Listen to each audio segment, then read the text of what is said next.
नमः शिवाय। प्रिय भक्तों, महाशिवरात्रि के बाद आज फाल्गुन अमावस्या का शुभ दिन है। यह अमावस्या सुख, समृद्धि, सौभाग्य के लिए विशेष फलदायी है। साथ ही इस दिन पितरों का श्राद्ध तर्पण करने से उनका आशीर्वाद प्राप्त होता है। धार्मिक मान्यता है कि फाल्गुन अमावस्या पर पवित्र नदियों में देवी देवताओं का वास होता है। प्रिय भक्तों, इस गंगा, यमुना, सरस्वती, नर्मदा, गोदावरी माता की कथा का श्रवण करके अपनी सभी मनोकामना पूर्ण करें। भक्तगणों, आज आप रसपान करेंगे 7 नदी माताओं की कथा। ये माताएं पाप को नष्ट करने वाली हैं। प्रिय भक्तगणों, गंगा तथा अन्य नदियों की महिमा का वर्णन करते हुए वेद व्यास जी कहते हैं कि सभी नदियों के दर्शन से, स्पर्श से, जलपान से तथा नाम कीर्तन से सैकड़ों तथा हजारों पापों को गंगा तथा अन्य नदियां पवित्र कर देती हैं। जिस प्रकार देवताओं को अमृत, पितरों को स्वधा तथा नागों को सुधा तृप्ति कारक है, उसी प्रकार मनुष्यों को गंगा जल। प्रिय भक्तों, ये ऐसी माताएं हैं, जीवनदायिनी हैं। इनके बिना तो हमारा उद्धार बड़ा ही कठिन है। ये ऐसी माताएं हैं जिनकी कृपा से हम सुख, समृद्धि, मोक्ष प्राप्त करते हैं। तो इसीलिए इनकी गाथा तथा कथा अवश्य ही सुननी चाहिए। तो चलिए भक्तगणों, इन माताओं को अपने हृदय में उतार कर इनकी श्रद्धा पूर्वक कथा का श्रवण करते हैं और अपने आप को कृतार्थ करें। हे सभी नदी माताओं, मैं देव व दैत्यों द्वारा पूजित आपकी दिव्य पाद पद्मों को प्रणाम करती हूँ। आप मनुष्य को सदा उसके भाव अनुसार भोग और मोक्ष प्रदान करें। आप अपनी कृपा दृष्टि उन सभी भक्तों पर सदैव बनाए रखना जो माताएं, बहनें और भाई बंधु इस कथा को सुन रहे हैं, सुना रहे हैं और हुंकारा भर रहे हैं। उनको सुख समृद्धि देना, उनके पापों को नष्ट करके अपने चरणों में स्थान देना। माँ, प्रिय भक्तों, कथा में आगे बढ़ने से पहले अपने सुख समृद्धि की कामना के लिए वीडियो को एक लाइक जरूर करिए। यदि आप कथा को सुन रहे हैं तो पूरा सुने, इससे मन चाहे फल की प्राप्ति होती है। सप्त नदी माताओं की जय। जय गंगा माँ, हर हर गंगे। गंगा माता और सरस्वती माता की कथा। एक बार की बात है, सरस्वती माता ब्रह्मलोक में अपनी बीड़ा बजा रही थी। तभी माता लक्ष्मी वहां प्रकट हुई। माता सरस्वती ने उनका स्वागत किया और उनको आसन पर बैठाया। तब माता सरस्वती ने उनसे यहाँ आने का कारण पूछा। तब माता लक्ष्मी ने अभिमान के साथ कहा कि मैं तो लक्ष्मी हूँ, मुझे जन कल्याण के कार्य में बहुत व्यस्त रहना पड़ता है। आज थोड़ा समय मिला है तो सोचा आपसे मिल आऊं। मुझे सबको धन, वैभव और सुख देना होता है। मेरे बिना तो इस दुनिया का चल पाना ही असंभव है। प्रिय भक्तों, वही आगे माता लक्ष्मी ने माँ सरस्वती पर कटाक्ष मारते हुए कहा कि अगर उन्हें भी सिर्फ ब्रह्मलोक में बीड़ा बजाना होता तो उनके पास समय ही समय होता। माता लक्ष्मी की अहंकार भरी बातें सुनकर माता सरस्वती को बहुत क्रोध आया, जिसके बाद उन्होंने माता लक्ष्मी को कटाक्ष करते हुए कहा, देवी लक्ष्मी, सत्य है आप वैभव की देवी हैं, लेकिन फिर भी आपको चंचला कहा जाता है। आप कहीं भी बिल्कुल भी स्थिर नहीं रहती। लेकिन मैं आपके बिल्कुल विपरीत हूँ। मैं जिस जगह जाती हूँ वहां आजीवन के लिए बस जाती हूँ। आपको तो कोई भी चुरा सकता है, डाका डाल सकता है, लेकिन मैं नहीं, बल्कि मैं तो बांटने से बढ़ती हूँ। मेरा प्रचार प्रसार जितना होगा मैं तो उतनी ही बढ़ती जाऊंगी कि कोई भी मनुष्य कितना भी धनी क्यों ना हो, जब तक मैं उसके साथ नहीं होती उसका जीवन मिट्टी के समान होता है। माँ सरस्वती क्रोध में आज आग बबूला हो रही थी। साथ ही उन्होंने यह भी कहा कि उनके मंत्रों के बिना भगवान विष्णु की पूजा अधूरी है। माता सरस्वती के तर्कों से माता लक्ष्मी संतुष्ट नहीं हुई और ना ही अपनी बातों से हिली, जिसके बाद उन्होंने कहा कि अब इस विवाद का फैसला सिर्फ और सिर्फ श्री हरि विष्णु करेंगे, क्योंकि आपको वाणी में तो कोई भी हरा नहीं सकता। अब इसके बाद दोनों देवियां फैसला कराने के लिए भगवान विष्णु के लोक विष्णु लोक को गई। तो वहां पहले से ही देवी गंगा भगवान विष्णु के चरणों में बैठी हुई थी। श्री हरि को ध्यान में लीन देख माता लक्ष्मी उनके पास जाकर बैठ जाती हैं, लेकिन कोई भी माता सरस्वती को बैठने के लिए नहीं कहता। तब यह सब देखकर माता सरस्वती को बड़ा ही क्रोध आया। उन्होंने कहा, हे देवी लक्ष्मी, आप ही मुझे यहाँ लेकर आई हैं और आप मुझे बैठने के लिए नहीं कह रही हैं। मुझे आपने कोई स्थान नहीं दिया। क्या विष्णु लोक में अतिथियों का ऐसे ही सत्कार किया जाता है? इस पर माता लक्ष्मी बोली कि मेरा निवास श्री हरि के हृदय में है और देवी गंगा को स्वयं प्रभु हरि ने अपने चरणों में स्थान दिया है। इसके अलावा उनके पास जगह खाली नहीं है जहां आपको स्थान दिया जा सके। इतना कहकर दोनों देवियां माता लक्ष्मी और माता गंगा जोर जोर से हंसने लगी। अपना उपहास उड़ाता देखकर माता सरस्वती के क्रोध की सीमा ही नहीं रहती। माँ सरस्वती ने माँ लक्ष्मी से कहा कि आपको बड़ा अभिमान है अपने वैभव और श्री हरि के हृदय में होने का, तो मैं आपको यहाँ से दूर कर दूंगी और मैं एक दिन भगवान श्री हरि विष्णु के हृदय में स्थापित हो जाऊंगी। यह कहकर माता सरस्वती ने माता लक्ष्मी को श्राप दे दिया और कहा कि आप विष्णु लोक छोड़कर धरती पर चले जाएंगी, जहां आप तुलसी के रूप में जन्म लेंगी, जहां जाकर आपका भगवान विष्णु से कोई संबंध नहीं रहेगा और धरती पर आपका विवाह किसी असुर से होगा। प्रिय भक्तों, वही माता लक्ष्मी को दिए गए श्राप को सुनकर देवी गंगा को माँ सरस्वती पर क्रोध आ गया और उन्होंने माता सरस्वती को श्राप दे दिया कि वे एक नदी के रूप में पृथ्वी लोक पर बहेंगी। प्रिय भक्तगण, यह श्राप का सिलसिला यही नहीं थमा।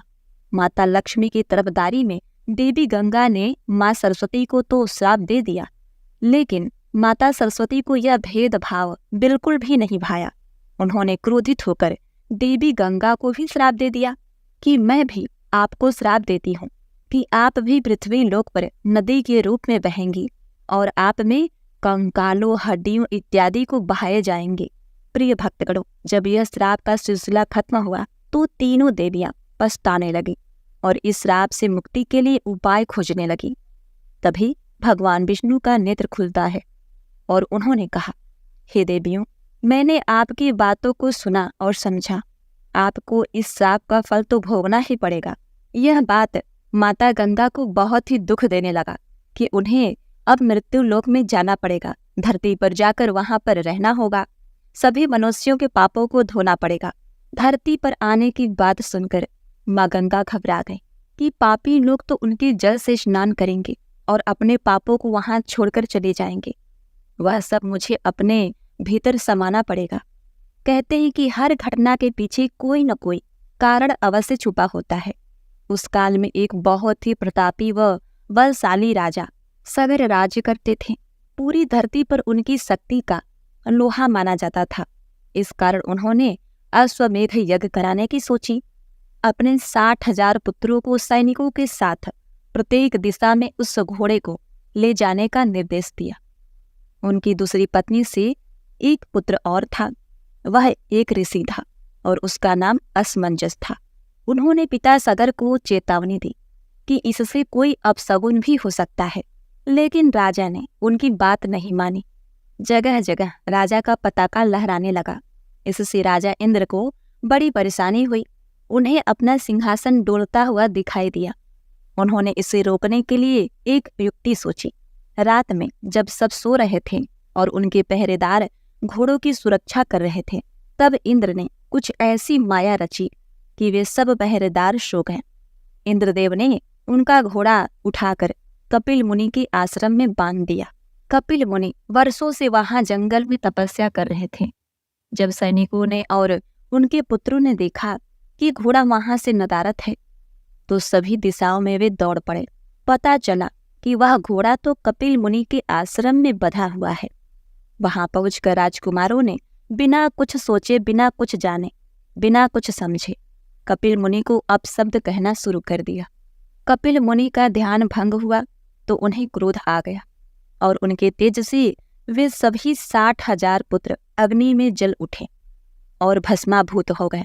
यह खबर जब राजा सगर को पता चली तो तत्काल उनकी आकस्मिक मृत्यु हो गई। इस बात को जब ऋषि असमंजस को पता चला तो वे बहुत ही दुखी पड़ गए और कपिल मुनि के आश्रम में जाकर उन्होंने बहुत अनुनय विनय किया कि उनके 60,000 भाइयों को मुक्त कराने का ऋषिवर कोई उपाय बताइए, नहीं तो ये सभी यही धरती पर भटकते ही रह जाएंगे। कपिल मुनि ने अपने तेज के द्वारा यह बताया कि इनको तारने के लिए माँ गंगा को धरती पर लाना पड़ेगा। वही है जो इनको तार सकती हैं, मुक्त कर सकती हैं। तब ऋषि असमंजस हिमालय पर चले गए और उन्होंने घोर तपस्या की, लेकिन धीरे धीरे उनका शरीर वहां पर छूट गया और वह उसी बर्फ में विलीन हो गए। फिर उनके पुत्र दिलीप ने इस साधना को करना शुरू किया। अपने पूर्वजों को तारने के लिए वह भी कालवती हो गए और बर्फ में समा गए। जब राजा दिलीप के पुत्र भागीरथ को यह पता चला तो उन्होंने भी माँ गंगा के अवतरण की कृपा को प्राप्त करने के लिए तपस्या करनी शुरू कर दी। उन्होंने ब्रह्मदेव को प्रसन्न किया। भगीरथ की घोर तपस्या को देखकर माँ पार्वती ने भी माँ गंगा को समझाया कि वह अपनी जिद छोड़ दें और पुण्य कार्य करें। तब माँ गंगा ने कहा कि मैं धरती पर उतर तो जाऊं, लेकिन मेरा वेग बहुत प्रचंड है, जिसे संभालना धरती के वश की बात नहीं होगी। तब अनायास ही बहुत सारे जीव जंतु मारे जाएंगे। इसके लिए सिर्फ महादेव जी हैं जो मेरे वेग को संभाल सकते हैं। तब भगीरथ ने महादेव से प्रार्थना करी। महादेव ने प्रसन्न होकर माँ गंगा को अपनी जटा में उतार लेना स्वीकार कर लिया। महादेव ने फिर अपनी एक जटा को खोलकर गंगा की लहरों को धीरे धीरे धरती पर उतारा। माँ गंगा भगीरथ के पीछे पीछे चल पड़ी और कपिल मुनि के आश्रम पहुंच गई। वहां पर सगर के 60,000 पुत्रों को तार दिया। इस प्रकार माँ गंगा धरती पर आई और तब से पापियों का उद्धार करती चली आ रही हैं। कहते हैं कि इस प्रकार माँ सरस्वती द्वारा गंगा को श्राप दिया गया। श्राप भी सिद्ध हो गया और सरस्वती माता भी नदी बनकर पृथ्वी पर बहने लगी। जय सरस्वती माँ, जय गंगा माँ। हे माँ गंगा, हे सरस्वती माँ, अपने सभी भक्तों का कल्याण करना। ओम गंगाए नमः। प्रिय भक्तगणों, अब आप श्रवण करेंगे यमुना माता की कथा। यमुना माता की कथा के अनुसार सूर्य की पत्नी संज्ञा की 2 संतानें थीं। संज्ञा के पुत्र का नाम यमराज और पुत्री का नाम यमुना था। संज्ञा अपने पति सूर्य की तेज किरणों को सहन नहीं कर सकने के कारण उत्तरी ध्रुव में छाया बनकर रहने लगी। इसी से ताप्ती नदी तथा शनिचर का जन्म हुआ। इसी छाया से सदा युवा रहने वाले अश्विन कुमारों का भी जन्म हुआ, जो देवताओं के वैद्य माने जाते हैं। उत्तरी ध्रुव में बसने के बाद संज्ञा का यम तथा यमुना के साथ व्यवहार में अंतर आ गया। इससे व्यथित होकर यम ने अपनी नगरी यमपुरी बसाई। यमुना अपने भाई यम को यमपुरी में पापियों को दंड देते देखकर दुखी होती थी, इसीलिए वह गोलोक में चली गई। प्रिय भक्तगणों, माता से विमाता जैसा व्यवहार से खिन्न होकर यमराज ने यमलोक में रहना शुरू कर दिया। तब यमुना गौलोक चली गई और वहां से धरती लोक पर आ गई। धरती पर यमुना कृष्ण जी की चौथी पटरानी भी हुई। भगवान श्री कृष्ण ने बालपन की ज्यादातर लीलाएं यमुना नदी के तट पर ही की हैं। कृष्ण भगवान यमुना को कालंदी नाम से पुकारते थे। जब भगवान कृष्ण के जन्म के बाद वासुदेव जी कृष्ण को गोकुल ले जाने लगे, तब यमुना में उफान आ गया और जलस्तर बढ़ने लगा। यह देखकर कृष्ण जी ने अपना पाँव नीचे किया। तब श्री कृष्ण के चरणों को छूकर नदी का जल शांत हो गया और ऐसे ही यमुना माता धरती लोक पर रहने लगी। एक बार की बात है, जब यमुना जी से मिलने उनके भाई यमराज आए तो बहन ने उनको तिलक किया और भाई ने वरदान मांगने को कहा। तब यमुना जी ने ये वरदान मांगा कि हे भैया, मैं चाहती हूँ कि जो भी मेरे जल में स्नान करे वह यमपुरी न जाए। यह सुनकर यम जी चिंतित हो उठे और मन ही मन विचार करने लगे कि ऐसे वरदान से तो यमपुरी का अस्तित्व ही समाप्त हो जाएगा। भाई को चिंतित देखकर बहन बोली, भैया आप चिंता न करें, मुझे यह वरदान दें कि जो लोग आज के दिन भाई के यहाँ भोजन करें तथा मथुरा स्थित नगरी में मेरे जल में स्नान करें, वे यमपुरी न जाएं। यमराज जी ने इसे स्वीकार कर वरदान दे दिया। प्रिय भक्तों, आपको बता दें कि बहन भाई के मिलन के इस त्योहार को भाई दूज के नाम से भी जाना जाता है और इस तरह से यमुना माँ की बड़ी ही असीम कृपा है। ये सभी भक्तगण उनके जल में स्नान करते हैं और मोक्ष को पाते हैं, यमपुरी का द्वार नहीं देखते। कहते हैं कि माँ यमुना की कहानी कार्तिक और माघ माह बहुत ही प्रिय है, इसीलिए माघ माह तथा कार्तिक मास में यमुना स्नान करने की प्रथा है। एक बार प्रेम से बोलिए, यमुना मात की जय। जय हो यमुना माँ, जय श्री कृष्ण। प्रिय भक्तगणों, अब आप आगे श्रवण करेंगे सरयू माता की कथा। प्रिय भक्तों, पुराणों में वर्णित है कि एक कथा के अनुसार सरयू नदी का जन्म भगवान विष्णु के नेत्रों के अश्रु से हुआ है। बात यह है कि प्राचीन काल में शंखासुर नाम के दैत्य ने वेदों को चुराकर समुद्र में डाल दिया, यानी कि उन्हें छुपा दिया और स्वयं वहां छिपकर रहने लगा। इसके कारण अधर्म का प्रभाव बहुत बढ़ गया और धर्म की हानि होने लगी। तब भगवान विष्णु ने धर्म की रक्षा के लिए मत्स्य रूप धारण करके उस दैत्य का संहार किया और फिर उन वेदों को ब्रह्मा जी को दे दिया। धर्म की इस जीत पर भगवान विष्णु की आंखों में अश्रुधारा बहने लगे, उनकी आंखों में आंसू आ गए। तब ब्रह्मा जी ने अपने कमंडल में उन आंसुओं को भरकर कैलाश पर्वत के मान सरोवर में सुरक्षित कर दिया। फिर एक बार इस कमंडल के जल को वैवस्वत महाराज ने वाड़ के प्रहार से मान सरोवर से बाहर निकाला, जिससे जो नदी प्रकट हुई वही नदी सरयू नदी कहलाई। बाद में भगीरथ ने अपनी घोर तपस्या से स्वर्ग से गंगा को धरती पर लाकर अपने पूर्वजों का उद्धार कराया और गंगा व सरयू का संगम कराया। प्रिय भक्तगणों, सरयू माता की एक कथा और भी प्रचलित है जो कि सीता माता से जुड़ी हुई है। यह बात उस समय की है जब माता सीता भगवान श्री रामचंद्र जी के साथ और लक्ष्मण जी सहित 14 वर्ष वनवास के लिए जा रही थी, तो उन्होंने सरयू माता से प्रार्थना की थी कि वे जब सकुशल वापस अयोध्या नगरी लौट आएंगी तब वे सरयू माता का पूजन करेंगी। अब देखिए, जब 14 वर्ष बीत गए और माता सीता 14 वर्ष के बाद अपने स्वामी के साथ भगवान श्री राम और लक्ष्मण जी के साथ अयोध्या पधारती हैं। उनकी खुशी में नगरी में चारों तरफ हर्षोल्लास का माहौल था और चारों तरफ दीप जलाए गए। इस हर्षोल्लास और उत्सव में माता सीता को तो समय नहीं मिल सका।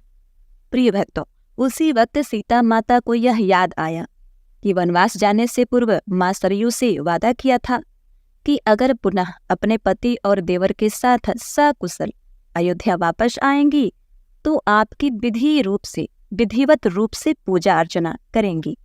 यह सोचकर सीता माता लक्ष्मण जी को साथ लेकर रात्रि में सरयू नदी के तट पर पहुंच गईं। उन्होंने सरयू की पूजा करने के लिए अपने देवर लक्ष्मण जी से जल लाने के लिए कहा। लक्ष्मण जी जल लाने के लिए घड़ा लेकर सरयू नदी में उतर गए। वे जल भर ही रहे थे कि तभी अचानक सरयू नदी के भीतर से अघासुर नाम का एक महादैत्य निकला जो लक्ष्मण जी को निगलने के लिए आगे बढ़ा। प्रिय भक्तों, लेकिन तभी भगवती सीता ने यह दृश्य देख लिया और उन्होंने लक्ष्मण जी को बचाने के लिए अघासुर को निगलने से पहले स्वयं लक्ष्मण जी को ही निगल लिया। लक्ष्मण जी को निगलते ही सीता और लक्ष्मण का शरीर जल के समान तत्व में बदल गया। यह अद्भुत दृश्य हनुमान जी देख रहे थे और वे एक पेड़ के पीछे छुपे हुए थे। उन्होंने सीता और लक्ष्मण का जल रूपी मिश्रित शरीर एक घड़े में भर लिया और भगवान श्री रामचंद्र के सम्मुख उपस्थित होकर सारा घटनाक्रम कह सुनाया। हनुमान जी की सारी बातें सुनने के बाद श्री रामचंद्र जी मुस्कुराए और उन्होंने हनुमान जी को बताया कि इस राक्षस को भगवान शिव का वरदान प्राप्त है, इसीलिए इसका वध मैं भी नहीं कर सकता। भगवान शिव के इस वरदान के अनुसार अघासुर का वध तभी किया जा सकता है जब सीता और लक्ष्मण का शरीर एक होकर किसी तत्व में बदल जाए और हनुमान उस तत्व का उपयोग एक शस्त्र के रूप में करें। प्रिय भक्तों, प्रभु श्री राम की यह बातें सुनकर हनुमान जी ने उस घड़े के जल को गायत्री मंत्र से अभिमंत्रित करके सरयू नदी में बहा दिया।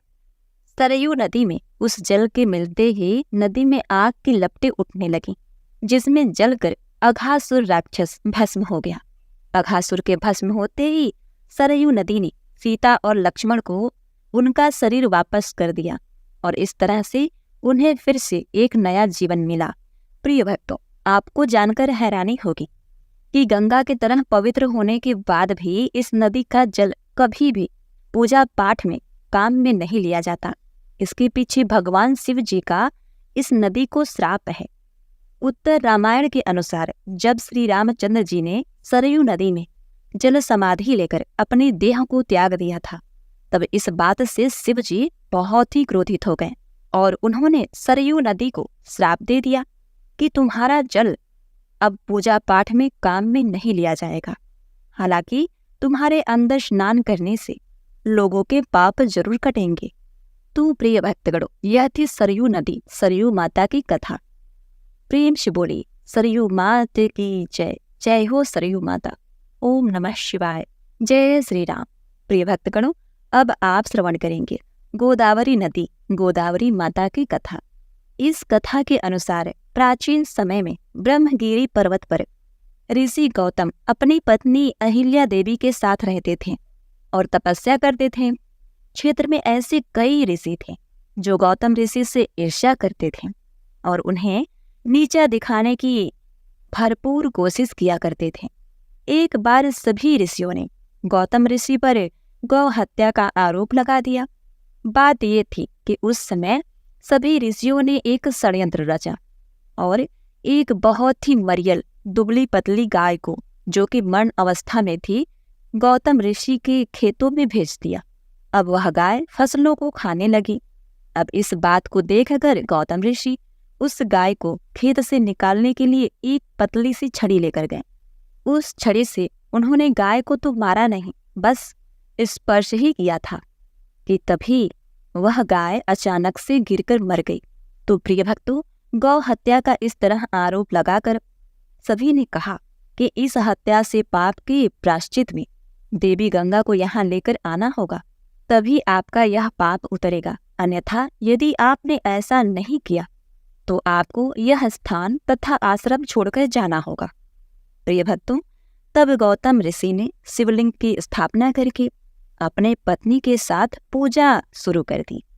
ऋषि की भक्ति से प्रसन्न होकर शिवजी और माता पार्वती वहां प्रकट हुए। भगवान ने वरदान मांगने को कहा। तब ऋषि गौतम ने शिवजी देवी गंगा को उस स्थान पर भेजने का वरदान मांगा। अब भगवान शिव ने देवी गंगा का आवाहन किया। देवी गंगा ने तब कहा कि हे भगवान, मैं तभी यहाँ पर रहूंगी जब आप तीनों लोग ब्रह्मा विष्णु महेश एक रूप में एक ही शिवलिंग में विराजमान होंगे और मैं आपकी पवित्र शिवलिंग को सींचते हुए यहाँ से प्रवाहित होंगी। यह सुनकर वहां पर विष्णु सहित ब्रह्मा जी उपस्थित हो गए और तीनों लोगों ने एक रूप धारण करके अपने अंश से एक शिवलिंग प्रकट किया। प्रिय भक्तों, गंगा जी के ऐसे कहने पर शिव जी यहाँ त्रयंबकेश्वर ज्योतिर्लिंग के रूप में वास करने लगे। इस प्रकार उसमें तीनों देवता समाहित हैं, ब्रह्मा विष्णु महेश, और माता गंगा गोमती नदी के रूप में वहां बहने लगी। गोमती नदी का नाम गोदावरी भी है। ब्रह्मा और विष्णु महेश तीनों एक साथ शिवलिंग में स्थापित हैं। प्रिय भक्तों, आपको बता दे कि यह गोदावरी, जिसे गोमती कहते हैं, यह माता गंगा ही है, जिसमें स्नान करने से, पूजा पाठ करने से व्यक्ति को वैकुंठ लोक की प्राप्ति होती है। व्यक्ति के सभी पाप नष्ट हो जाते हैं। गंगा के समान ही यह पाप मोचनी है। प्रिय भक्तगणों, तो एक बार प्रेम से बोलिए गोदावरी मात की जय, गंगा मात की जय, ओम नमः शिवाय, ब्रह्मा विष्णु महेश की जय, हर हर गंगे। प्रिय भक्तगणों, अब आप श्रवण करेंगे नर्मदा माता की कथा, जिन्हें हम नर्मदा नदी के नाम से जानते हैं। प्राचीन मान्यताओं के अनुसार जब भगवान भोलेनाथ अमरकंटक पर्वत के एक तालाब के निकट तपस्या में लीन थे, उसी समय उनके शरीर से निकले पसीने ने एक नदी का रूप ले लिया। जब शिव जी की तपस्या पूर्ण हुई तब माँ नर्मदा ने दर्शन देकर शिवजी और माता पार्वती को अपनी अलौकिक शक्तियों से परिचित करवाया। यही पसीने के रूप में उपस्थित नदी माँ नर्मदा नदी के रूप में जानी जाती है। तपस्या में लीन शिवजी को धूप से बचाकर सेवा करने वाली नर्मदा जी के विषय में जानकर शिव गौरी को बड़ा ही प्रसन्नता हुई और भोलेनाथ ने प्रसन्न मन से उनको नर्मदा नाम से पुकारा।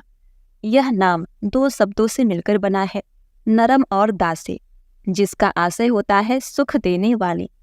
यदि हम नर्मदा नदी के इतिहास और पौराणिक कथाओं के बारे में बात करें, इन्हें मैकाल कन्या के नाम से भी जाना जाता है तथा ग्रंथों में नर्मदा को रुद्र कन्या कहकर भी संबोधित किया गया है तथा इनकी उत्पत्ति शिवलिंग से मानी जाती है। साथ ही इन्हें गंगा जी से भी अधिक पवित्र कहा जाता है। हिंदू धर्म में नर्मदा की परिक्रमा को पुण्यकारी माना जाता है। पितरों को मोक्ष देने वाली नर्मदा को पितरों की पुत्री भी कहा जाता है। प्रिय भक्तों, एक लोक कथा के अनुसार ऐसी मान्यता है कि नर्मदा राजा मेघल की बेटी थी। कहा जाता है कि राजा मेघल ने अपने अत्यंत रूपवती पुत्री के लिए यह तय किया था कि जो भी राजकुमार गुलाब कावली के दुर्लभ पुष्प उनकी पुत्री के लिए लाएगा, वे अपनी पुत्री का विवाह उसी के साथ संपन्न करेंगे। राजकुमार सोनभद्र गुलाब कावली के फूल ले आए, अतः उनसे ही राजकुमारी नर्मदा का विवाह तय हुआ। तब नर्मदा राजकुमार सोनभद्र के दर्शन नहीं कर सकी थी, लेकिन उनके रूप, यौवन और पराक्रम की कथाएं सुनकर मन ही मन उन्हें बहुत ही चाहने लगी थी। और इधर विवाह होने में कुछ ही दिन शेष थे, लेकिन नर्मदा से रहा न गया। उसने अपनी दासी जूहिला के हाथों से प्रेम संदेश भेजने का सोचा और जूहिला को कुछ प्रेम संदेश लिखकर उन्हें दे दिया। अब जूहिला ने अपनी सखी से कुछ ठिठोली करनी चाहिए। उसने राजकुमारी से उनके वस्त्र आभूषण मांगे और पहनकर चल पड़ी राजकुमार से मिलने।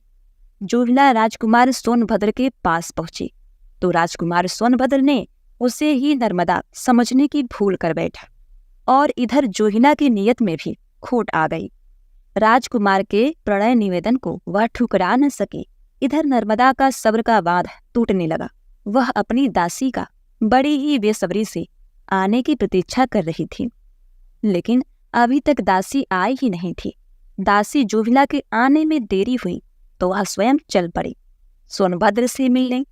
वहां पहुंचने पर सोनभद्र और जूहिला को एक साथ देखकर वह अपमान की भीषण आग में जल उठी। तुरंत वहां से उल्टी दिशा में चल पड़ी, कभी न लौटने के लिए। सोनभद्र अपनी गलती पर बहुत पछताते हैं, लेकिन स्वाभिमान और विद्रोह की प्रतीक बनी नर्मदा पलटकर नहीं आई। कहा जाता है कि तभी से वहां से नर्मदा उल्टी दिशा में बहती हैं और आज भी माना जाता है कि उन्होंने आजीवन विवाह नहीं किया और कुंवारी रह गईं। इन्हें कुंवारी नदी के रूप में जाना जाता है। जैसा कि हमने बताया कि यह नदी गंगा से भी अधिक पवित्र मानी जाती है, ऐसा शास्त्रों में लिखा है। तो प्रिय भक्तगणों, यह थी 7 नदियों की कथा। एक बार प्रेम से बोलिए नर्मदा मात की जय, भगवान भोलेनाथ की जय, पार्वती पति हर हर महादेव। प्रिय भक्तगणों, उम्मीद करती हूँ 7 पवित्र नदियों की कथा, जो कि 7 माताएं हैं, आपको बहुत ही पसंद आई होगी। इसलिए वीडियो को एक लाइक तो जरूर करिएगा और कमेंट में हर हर गंगे जय भोलेनाथ अवश्य लिखें। आपका जीवन मंगलमय और प्रसन्नता से परिपूर्ण रहे, इसी कामना के साथ आपसे विदा लेते हैं। मिलते हैं नेक्स्ट वीडियो में। तब तक के लिए नमस्कार।